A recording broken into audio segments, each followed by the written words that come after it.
example of a doctor. Any doctors in the room? No? Oh, one. Okay, one. Usually there's some doctors at real estate conference. So I won't talk bad about doctors. They're great clients because there's save doctors a lot of money. So, all right. So this is the Doctor of Audiology. All right, and they own a commercial building that their business operates out of, and they had a second location where they were leasing it. So they came to me at the beginning of the year. They had sold some interest to a partner that they have. Now, they had this set up before they came to me, so they're inside the S Corporation.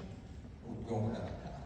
But they nevertheless had sold some of their interest to their partner and gave up control of the business for some reason. Again, I don't know why, but he wanted to do that. So it created a $279,000 capital gain. He came to me at the beginning of the year and said, hey, I'm doing this. What are some things that we can do to save me some money on taxes? I immediately kind of went to, okay, your wife doesn't really work, so maybe you guys should start getting involved in some more real estate. And so he came back a couple months later and said, well, you know what, I have this other building that we're leasing. The lease is kind of ending. What if we just go and buy another building for that lease, or for that place that I'm leasing, and turn it into another location for our business? And so when it did that, and ultimately the spouse, his husband, or his wife, ended up doing a lot of the work, pretty much all the work in terms of one, finding the location they were going to do, and then once they found it, identifying contractors, basically acting as the general contractor to do this, because this building was basically a shell. They had to build the whole thing out to exactly where they needed it to be. Spent a ton of money, to be more precise, about $204,000 in improvements on the building. Bought the building for $390,000, and then spent another $204,000 on it. So they were into this for a pretty good chunk of change.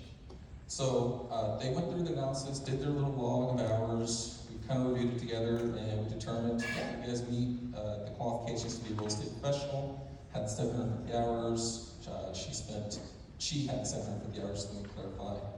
Between the both of them, they definitely spent more than 500 hours in the real property trader business, essentially, and the rental business. And so, from that standpoint, had material participation, and she didn't have any other source of income that was significant. She had a little bit of income from his business, but nothing else. So ultimately qualified for that.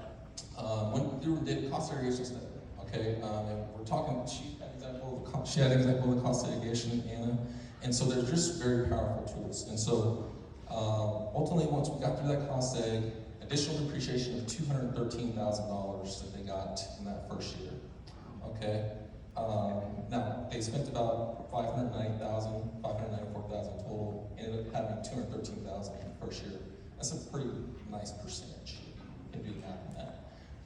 That's first year depreciation. Ended up resulting in a non-passive loss on their rental activities of $223,000, which reduced their taxes down to $68,000. Okay, their taxes before all this was $133,000. So ultimately, what that did is save them about $60,000 net of the $5,000 cost save fee. I don't know how she found someone to do that for $1,500. I'm gonna have to reach out to that place because the average that I've kind of heard was around the $5K mark. But ultimately, net of that fee saved $60,000 in taxes. Now, one thing I do want to note, to be clear, is obviously if the spouse did not qualify as a real estate professional, this wouldn't have worked. Okay, everything would have been non-passive or passive, losses would have been suspended. It wouldn't have really worked the way that we want it to work. The other thing I want to mention is that if they didn't qualify the income from the other property they had, so they have another property that they own and are renting to the business, they would not have been able to offset that income from that property with the losses from this other property because of a lovely rule called the self-rent rule.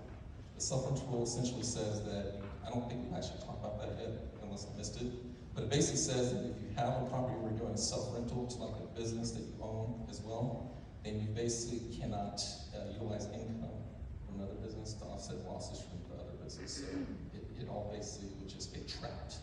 And so that's a great way to kind of get them out of a couple different hurdles. So awesome. Okay. Thanks.